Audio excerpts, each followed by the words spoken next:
Hey yo, once again, welcome back. Another hot episode, another hot session of Joe Corey Presents Real and I got the lovely, talented. There's not enough words to describe how she gets down. It's my girl Ladylee officially in the building. Yo, what's up, mommy? Thank you so much for having me. What's up? It's your girl Ladylee in the building. Double L's, aka Ladylee, the lyrical assassin, coming and kicking it with Joe Corey Presents Real. So we got to get her to go ahead and record an intro for your boy. Make sure you say that. So it's gonna be a drop going forward. We're gonna drop that in between segments. Yes, sir. Nice with it. Yo, appreciate you. It's been hard trying to catch up with you. You've been a little busy lately. Yeah, man, there's a lot going on, because you always gotta just think about what's next. True that. So what's been going on right now? I know why you're busy, but let them know why you've been busy. Right now, I just recently dropped an LP titled Bully on all platforms. I'm currently dropping music videos to go along with the project. I'm also in a state of connecting with other producers, working on new songs, new singles, stuff like that to drop. So, and then of course I have my personal life. So you have time for a personal life. We're gonna dig into that later on, Nick. I didn't think you had time to do anything else but just grind. That's all. Every time I see you, you're grinding. Wow, good. At least I make it like that. Yeah, yes. You're doing a good job. Thank you. Good job. Thank you. So, yo, on this album, tell me about it. What's the concept for this album? So the concept was just to let people. This is no cursing, correct? No, girl, you better get it in and be yourself. All right, cool. So yeah, this real shit. That's cool. So yeah, this project was just to get the point across that I ain't playing no games. All right. Like there's no. I'm done with playing games. I did that for a long time. I did that forever, actually. One moment I'm doing music, next moment I'm not doing anything. Okay. Then I'm back on music, then I'm not doing it. This time, nah, I ain't falling off. Ain't none of that. So let me ask you this: when you saying you basically had the whole stop and go thing, what was stopping you? Where were those pauses coming from? Personal life. The part that you was talking about, how you didn't even know I have time for that. Like I didn't know how to balance that for real. So stuff will get tough in my personal life, and it just took a toll in my music. So if people really pay attention, they could tell when I'm probably going through something because I wasn't doing it. Like Mary J. Blige, like when she's going through it, you can tell certain albums are better than others. Yeah, songs is coming out. You know, you're funny. All right, so since we talking about this album, what are people hearing? What's the feeling? I heard you earlier, I ain't playing.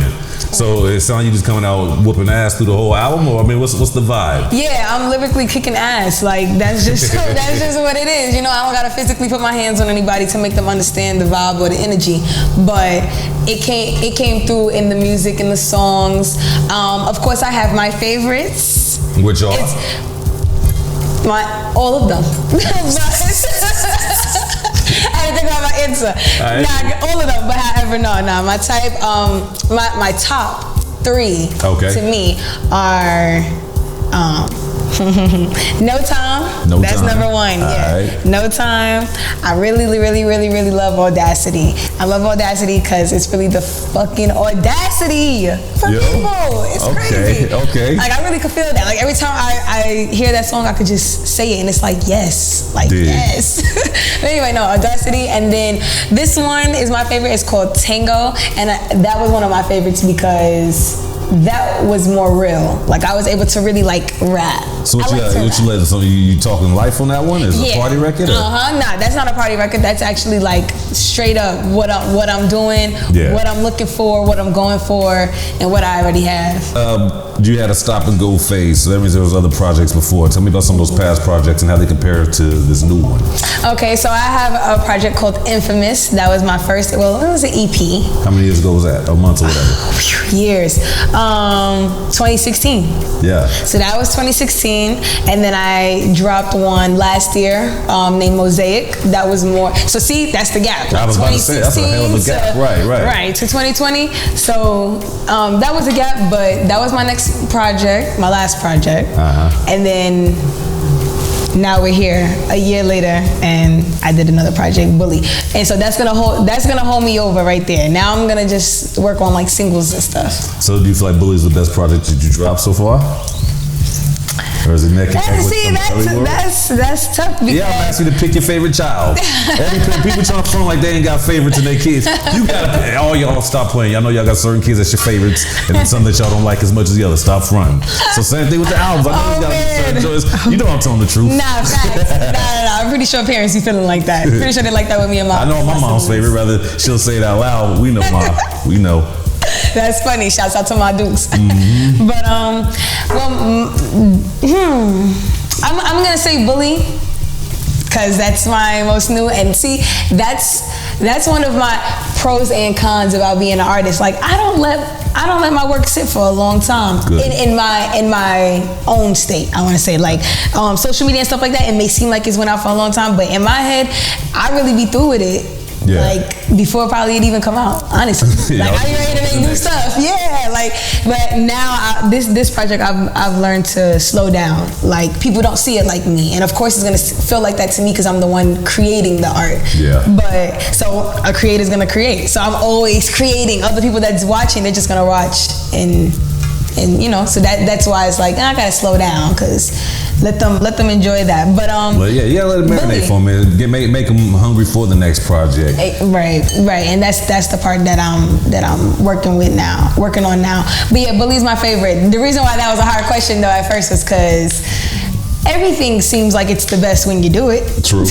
When you do it, like when I did a year ago, I thought Mosaic was the best thing, and then before that, I thought my single "I Don't Want" was the best thing. Like it's just always in that moment. So yes, in this moment, Bully is the best baby right now. Yeah, see, that just tells me that you're getting better, getting better with every project. What it sounds like to me. Oh yes, thank you. That's how I feel. How many tracks is on this album? This one is 10.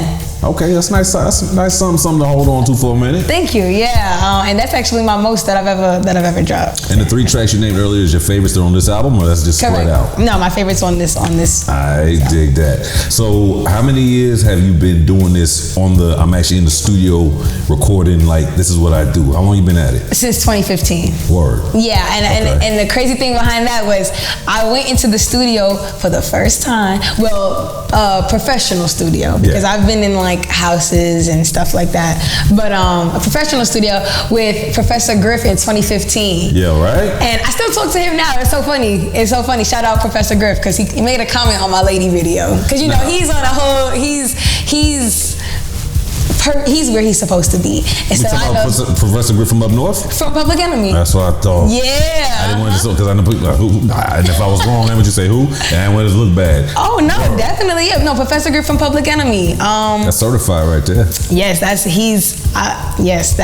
like 1SW. Y'all know about that. Y'all know about that P. Yeah, some people don't know. Some people don't know. Like, and that leads me to a statement that I always say. Like, I breathe hip hop. Like, and you know, now we have rap as a complete different genre. You opened up a can of worms with this conversation we finna have. Go ahead.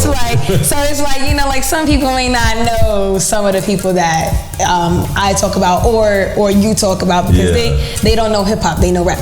Yeah, so, you know. Damn. But Professor Griff was the first person that I went into a professional studio with, and we did a track. We actually was on his last album that he dropped too. Yeah, we still currently work together. Professor Griff is a big milestone in my career. I'm over here smiling real big because I come across, there's an age gap. I don't know how you are, but I know who I am. There's a little gap there. So when I come across, artists or hell, just anybody on the street that's around your age, they're more rap, not so much hip hop. So I'm over here like this right now. It still lives. The young folks still upon it. So let me ask you this: your influences growing up, not necessarily just female MCs. Right. Be the dudes. Who are some of the artists you looked at like, yo, that's kind of my style. I can feel that. I want to be on that page with him. Right. Number one. But what do you say to the people who are saying, though, today's female artists, they're not talented, they're just selling their sex. It's just if they ain't cute, they ain't got a shot type thing.